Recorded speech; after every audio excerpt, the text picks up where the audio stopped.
In successfully returning to the medium that made him famous, Fincher was creatively recharged to the point that he felt ready to make another run at feature filmmaking. If he didn't nail it this time, however, it's doubtful he'd ever be given another shot. If he was to achieve liftoff, he would need a proper launch pad. In the mid-1990s, a script by newcomer Andrew Kevin Walker called SE7EN was making the rounds and generating excitement all over town. Readers and creative executives alike hailed its bold, original storytelling and that ending. That audacious coup de grace ending that nobody saw coming.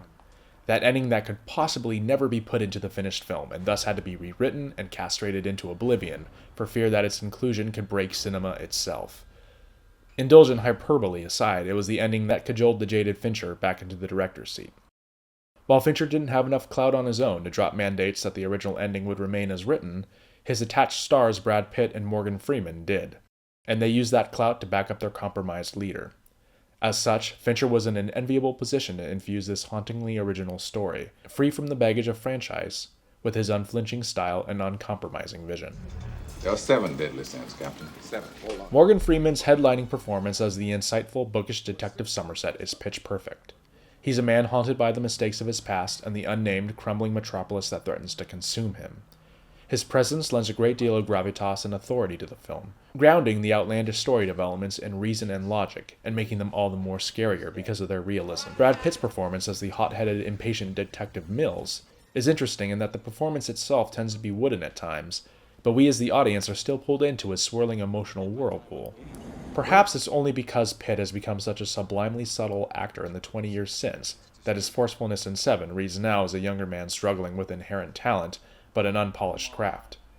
Mills's impatience and stubbornness is well set up throughout the film. For instance, when assigned a handful of heavy philosophical books by Somerset, he opts instead to read the Cliff's Notes versions.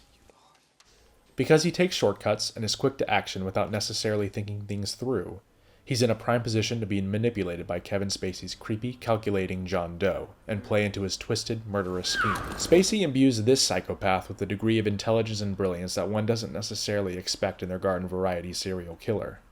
For Doe, his life's work is his life.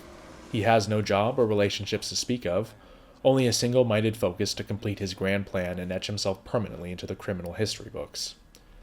As evidenced by Netflix's House of Cards series, Spacey's at his best under Fincher's direction, and their first collaboration together in SE7EN results in the actor's most mesmerizing performance and a career stuffed with them.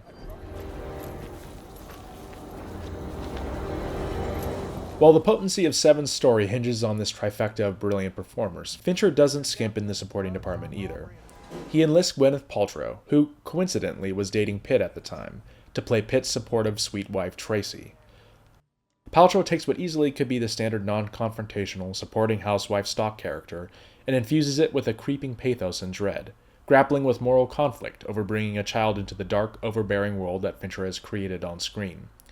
And another nod to Kubrick's profound influence on Fincher, Full Metal Jacket's fire and brimstone drill sergeant R. Lee Ermey shows up here as Somerset's weary precinct captain. To accomplish his stark, pitch-black vision, Fincher enlists the eye of cinematographer Darius Khondji, who is able to translate Fincher's signature blend of high-contrast lighting, cold color palettes, silhouettes, and deep wells of shadow onto the 35mm film image.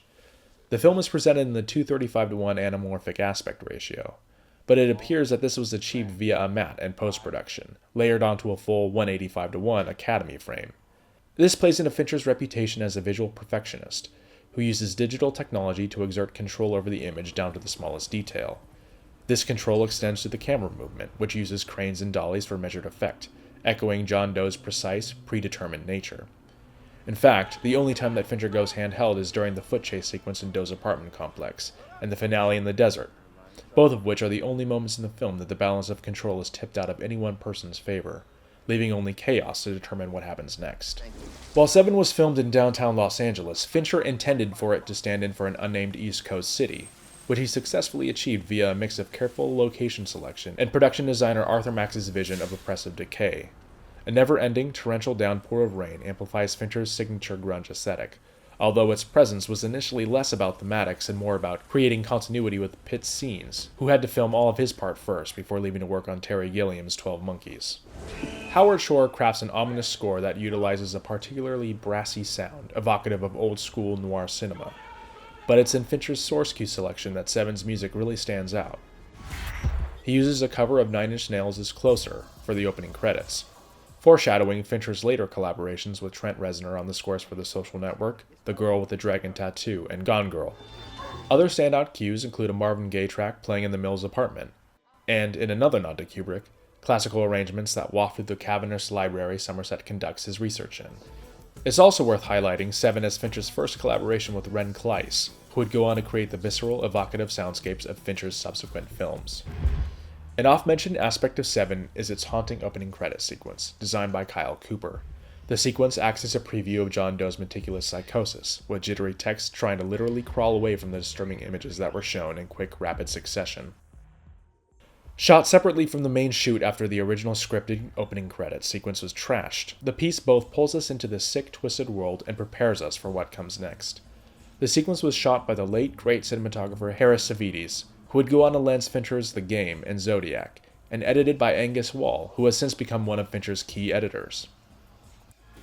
Fincher, more so than a great deal of his contemporaries, uses the opening credits of his features to set the mood and the tone of his story in a highly creative and stimulating style. His incorporation of the technique begins in earnest with Seven, but the practice hails back to the work of Alfred Hitchcock, who pioneered the idea of opening credits as part of the storytelling, and not just an arbitrary device to let the audience know who did what.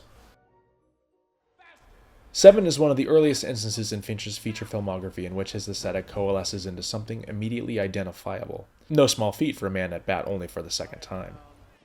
The film places a subtle yet strong emphasis on architecture, specifically an early 20th century kind of civic architecture, a blend of classical and Art Deco that's primarily seen in noir films in old New York buildings. There's a distinct claustrophobic feeling to the city Fincher is portraying, which is reinforced by his framing of several shots from a low angle looking up at the ceiling, implying that the walls are closing in around our characters. Fincher's fascination with technology is also reflected in a mix of cutting-edge forensic tools and outdated computer systems that are used by the protagonists to find their man. Lastly, a strong air of nihilism marks Fincher's filmography, with the incorporation of the philosophy giving Seven its pitch-black resonance. Several story elements, like the moral ambiguity of Detective Mills, the rapid decay of the city aided and abetted by uncaring bureaucrats, and the darkly attractive nature of John Doe's crimes cause a severe existential crisis for our heroes. Overall, Seven is a supreme technical achievement on all fronts, a fact realized by New Line Cinema, who then mounted an aggressive awards campaign on the film's behalf. Only Richard Francis Bruce's crisp editing was nominated at the Academy Awards, with neither Fincher nor his stellar cast getting a nod. Despite the cast turning in great, truly original performances, it's apparent that Fincher's emphasis on the visuals and the technical aspects of the production came at the expense of devoting less energy and attention to the performances than he probably should have. The result is a visually groundbreaking film with slightly wooden performances, despite the cast's best efforts and a first-rate script. Seven was a huge hit upon its release, and put Fincher on the map in a way that Alien 3 never did or could have done, precisely because it was an original property in which Fincher could assert himself, free from the excessive studio needling that plagued top-dollar franchises back then, and still do today. This freedom resulted in one of the most shocking thrillers in recent memory, jolting audiences from their apathy and re-energizing a fear response stoled by the onslaught of uninspired slasher films during the 80s. Seven, along with Fincher's other zeitgeisty film Fight Club, is frequently cited as one of the best pictures of the 90s, perfectly capturing the existential, grungy essence of the decade. Above all, Seven is a gift. For Fincher, another chance to prove himself after the failure of Alien 3, and for us, a groundbreaking new voice in the cinematic conversation.